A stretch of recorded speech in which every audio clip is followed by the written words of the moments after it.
Shalom à vous, mes bien-aimés. Pardonnez-moi, avant de commencer le message du Seigneur, je voudrais exhorter un frère, plus ou moins un couple. La semaine dernière, un matin, à mon réveil, le Seigneur m'a permis de percevoir ton cœur, frère. Tu dis que je t'envoie des vidéos sans te dire bonjour ou mettre un mot. Je peux comprendre cela. Sache que lorsque j'envoie les messages du Seigneur par WhatsApp, chose que je fais très rarement. Je ne mets pas de messages. Je considère que je les envoie à des chrétiens et à des chrétiens matures. Je voudrais te dire, je reçois aussi des vidéos des serviteurs, des sœurs et des frères un peu partout dans le monde, sans un mot. Je ne m'arrête pas sur ces petits détails. Je leur dis juste merci, car c'est le message du Seigneur qui m'intéresse. Mon bien-aimé frère, revois un peu ta position dans le royaume, car le temps du Seigneur touche à sa fin. Amen. Dans la nuit du 18 décembre 2025, l'Éternel m'a emmené dans une église où le Saint-Esprit n'y était pas. C'était du désordre.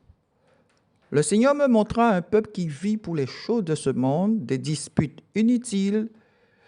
Ils n'avaient aucune notion du temps et de l'urgence. Puis le Seigneur m'a emmené dans une autre église. C'était une femme qui était à la tête de cette église.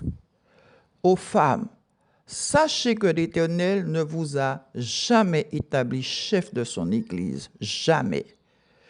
J'ai vu un esprit dans cette église.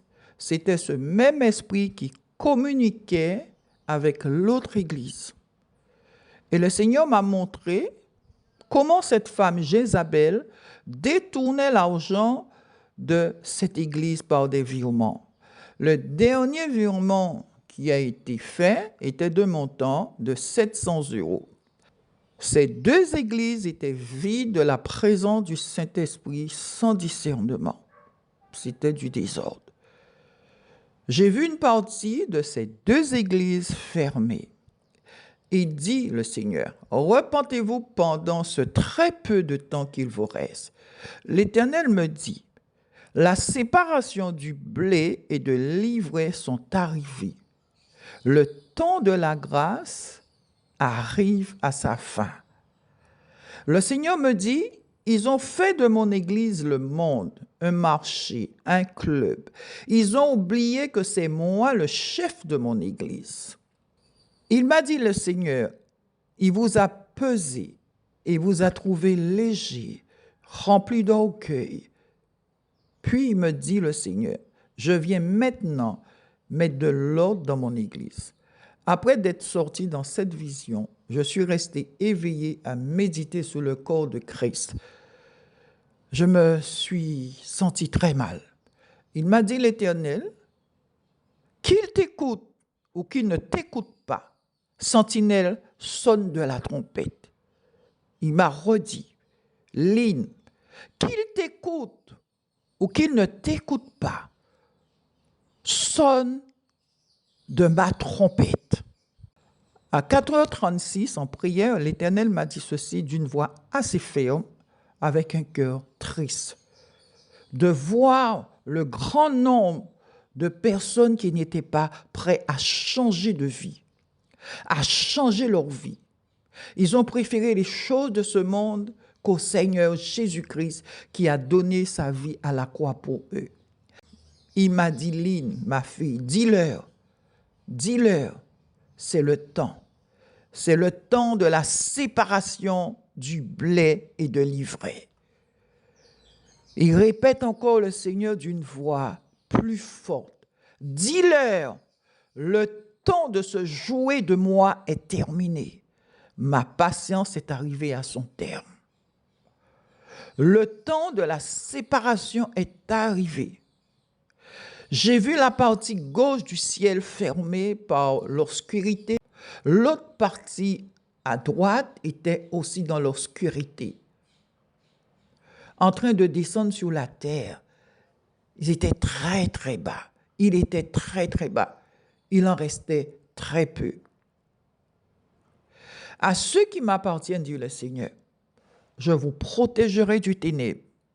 Ne craignez point. Ma gloire sera beaucoup plus grande que le ténèbre. Le Seigneur dit ceci, le danger descend, mais ma lumière divine, la plénitude de ma puissance va transpercer le ténèbre pour visiter tous ceux qui sont prêts à me recevoir maintenant. C'est alors que le monde verra ma séparation. Tous ceux qui ont refusé ma visitation divine diront que vous êtes des fanatiques atteints de la folie. L'Éternel dit à tous ceux que je trouverai le cœur prêt, je répandrai l'infusion de mon esprit sur eux. Ce ne sera pas des armes, mais l'infusion de mon esprit.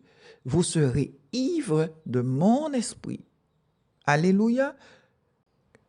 Mes bien-aimés sœurs et frères, merci pour vos prières, pour vos messages d'amour, vos encouragements, vos appels téléphoniques.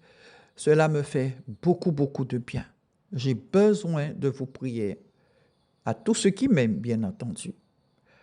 Merci du fond du cœur. Je prie pour vous et je vous aime très fort. Soyez bénis, soyez fortifiés et restons à l'écoute du Saint-Esprit. Ainsi a parlé l'Éternel. Shalom.